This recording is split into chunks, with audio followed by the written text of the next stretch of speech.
Dear John, dear Gabriel Felbermayr, dear Professor Müller-Brandeck, on behalf of the dear guests, on behalf of the BMW Foundation, I would like to extend a warm welcome to you all here on Parter Island. We are particularly pleased and honored that you decided to join us for this exciting discussion on a possible Brexit on a Thursday with the Soccer European Championship in a very interesting phase starting later on at 9, so I hope everyone has a chance to have the best of both worlds, an interesting discussion and a good soccer match later on. It was 1 year ago that the BMW Foundation in its own right held a quite similar event at BMW World entitled Brexit, in or out,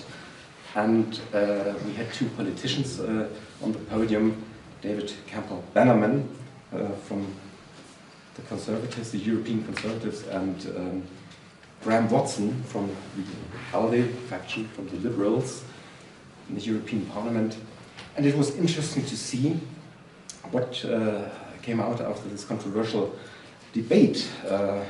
You might imagine we had two votings, electronic votings going on, one at the beginning and one at the end of the debate. And in both cases we had an overwhelming result support for Britain to stay in the European Union. It was about 90%. Of course, things are different in the UK. The public opinion is quite divided. If I look at the news, which John of course knows much better than I do, in the last days, I got the impression that a Brexit is impending, is not completely unlikely, but we'll hear more about that. I just want to touch briefly on 3 points which are of interest to us in Germany regarding a possible British leaver of the European Union.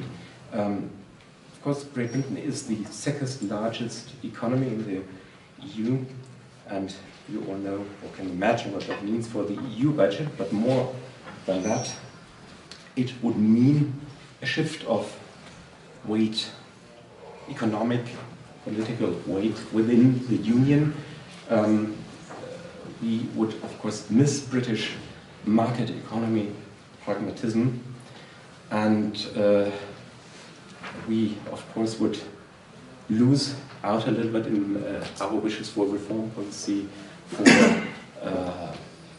stability rules in the EU with regard to what the southern European states already try to do to have more debts and have loose monetary policy, and this all works in the direction of a transfer union, which of course Mrs. Merkel and Mr. Schäuble wouldn't very much appreciate.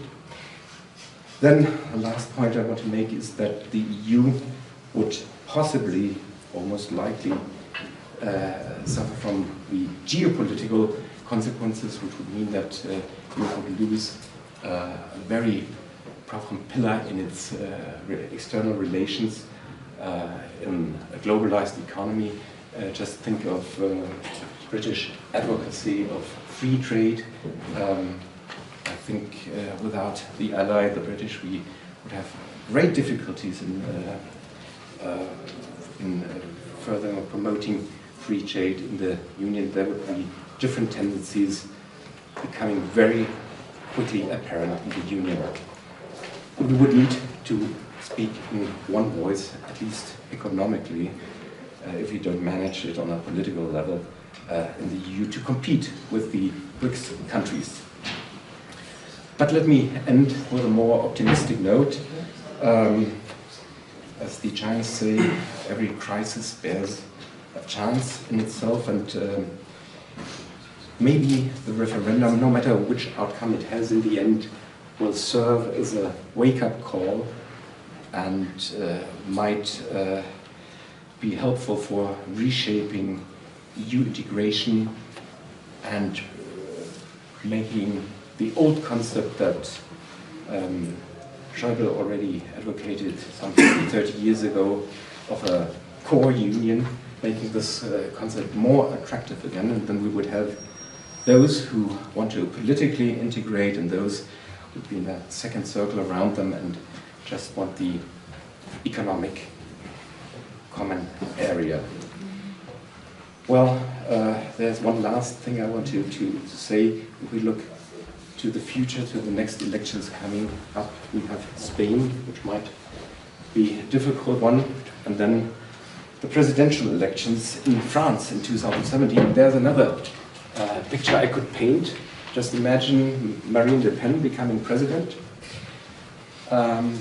Britain leaving the EU, and then on the other side of Germany we have Poland with Kaczynski. So I think it is a very bleak outlook and not very promising. So I hope that our three experts tonight can dispel my fears. And I will hand on now to Benjamin Zeeb, who I thank for organizing this event and for cooperating with us, the Project for Democratic Union. Thank you. Thank you.